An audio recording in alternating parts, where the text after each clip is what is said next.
Iran पर हमले के बाद जो वहाँ का IRGC है, इस्लामिक रेवोल्यूशनरी गार्ड कोर, जो वहाँ के इंकलाब की रक्षा करता है, जो 1979 में जो क्रांति हुई थी, इस्लामिक क्रांति, उसकी रक्षा के लिए IRGC बनाया गया था, है ना।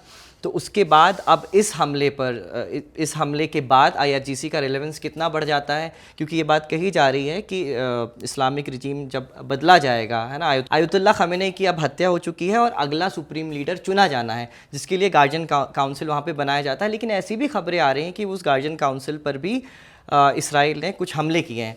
तो इस पूरी सिचुएशन में IRGC का क्या कैसे रोल बढ़ जाता है, इस पर बात करने के लिए आज हमारे साथ मौजूद हैं OP जिंदल ग्लोबल यूनिवर्सिटी के प्रोफेसर मोहसिन रज़ा खान साहब।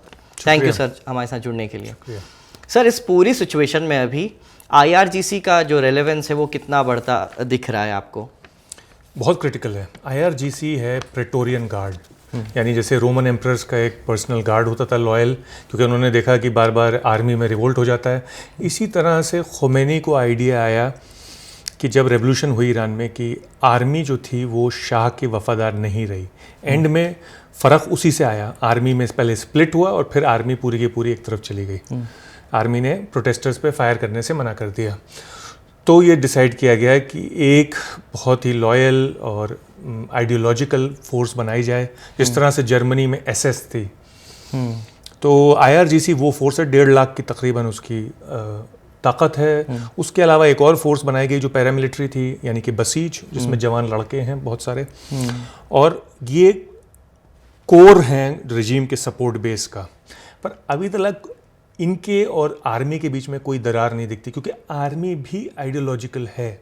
ऐसा नहीं है कि आर्मी कुछ बिल्कुल अलग है और IRGC अलग है। अच्छा। तो अभी तक कोई दरार दिखी नहीं है।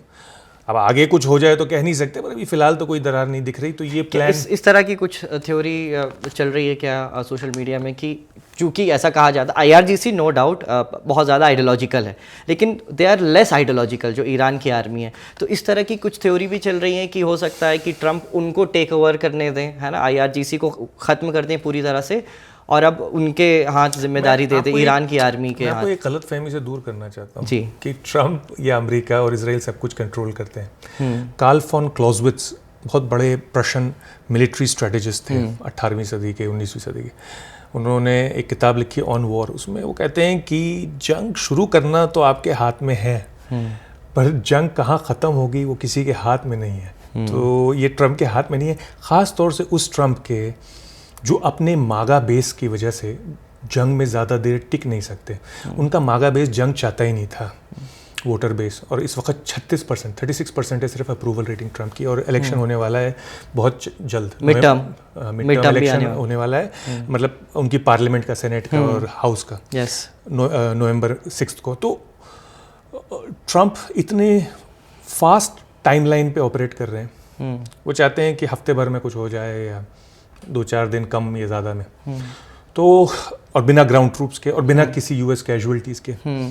तो वो ज़्यादा इसको स्टीयर नहीं कर सकते आउटकम्स को। अच्छा सर, अभी IRGC कितना मजबूत हो सकता है अभी इतने हमलों के बाद? क्या वॉर सस्टेन कर पाएगा जो हमले हैं? IRGC की ख़ास तौर पे मैं बात कर रहा हूँ। हाँ, हमले तो सस्टेन कर लेगा। और दूसरी बात यह है कि वही सबसे ज़्यादा आर्म्ड फोर्स है ईरान के अंदर। ईरान की ऑपोजिशन या पब्लिक के पास हथियार है नहीं उस ताकत में। ईरान की आर्मी के पास है या फिर IRGC के पास हथियार। क्योंकि जितने भी बयान आ रहे हैं हम देख रहे हैं वो IRGC के अकाउंट की तरफ से आ रहे हैं। ईरान की आर्मी की तरफ से कोई ऐसा बड़ा बयान अभी तक दिखा नहीं है। ईरान की आर्मी यूजुअली करती भी नहीं है। जो पॉलिटिकल फोर्स है वो IRGC है। तो नॉर्मल टाइम्स में भी ऐसा नहीं है कि ईरान की आर्मी हर वक्त ट्वीट कर रही है। तो IRGC में के अंदर कोई क्रैक नहीं दिख रहा। IRGC और आर्मी के बीच में कोई क्रैक नहीं दिख रहा कि आप कहें कि वो टेक ओवर कर लेंगे।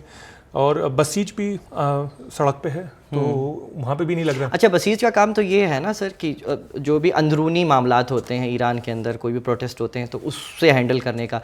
लेकिन अब क्योंकि वॉर सिचुएशन है, लड़ाई जंग चल रही है, तो शायद बसीज भी अब जंग में ही लग गई होगी। बसीज जंग में नहीं है। बसीज को और इंटेलिजेंस वालों को कमांड ये है कि टाउन्स और विलेज और उनके स्क्वायर्स को कंट्रोल करें, उनके सेंट्रल पॉइंट्स को। अच्छा। कि वहाँ पे अगर कोई गड़बड़ दिखे, प्रोटेस्ट दिखे, इंसर्जेंसी दिखे। दूसरी एक और, जैसे मैंने बताया, पेचीदा मामला ये है कि ईरान में बहुत सारी माइनॉरिटीज़ हैं उसके बॉर्डर के एरियाज़ में, पेरिफेरल एरियाज़ में। यानी अज़री हैं और बलोची हैं और मार्श अरब्स हैं और कुर्द हैं, कुर्द। तो उनको भी कंट्रोल करना पड़ेगा। उसमें भी IRGC आर्मी बसीज का इस्तेमाल होगा। तो ईरान की आर्मी और सिक्योरिटी फोर्सेस के हाथ अभी इस वक्त भरे हुए हैं, वो बिजी हैं।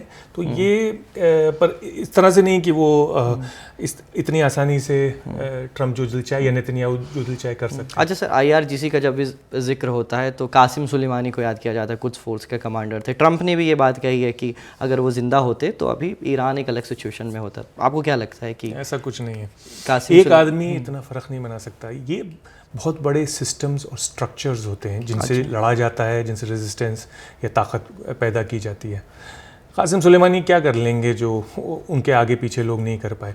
उस वक़्त ईरान की ताकत थी, उसकी इकोनॉमी की भी, उसकी आर्मी की, उसके पैरामिलिट्री की, उसके जो प्रॉक्सीज़ हैं उनकी ताकत थी, यानी हूतीज़, हिज़्बुल्लाह, इन सब की, हमास की, सीरिया की। तो अब वो ताकत नहीं रही। तो कहे एक आदमी सुपरमैन तो है नहीं, वो उस सिस्टम के ऊपर डिपेंड है। वो सिस्टम ही ख़त्म हो गया ना पिछले 1.5-2 साल में, 2.5 साल में। तो वो भी कुछ ना कर पाते अगर वो होते इस वक्त। तो ठीक है, तो ये IRGC का जो अभी रोल चल रहा है जंग में वो आपने बताया। आपकी इस विषय पर क्या राय है, हमें कमेंट बॉक्स में ज़रूर बताएं। देखते रहें खबरगांव।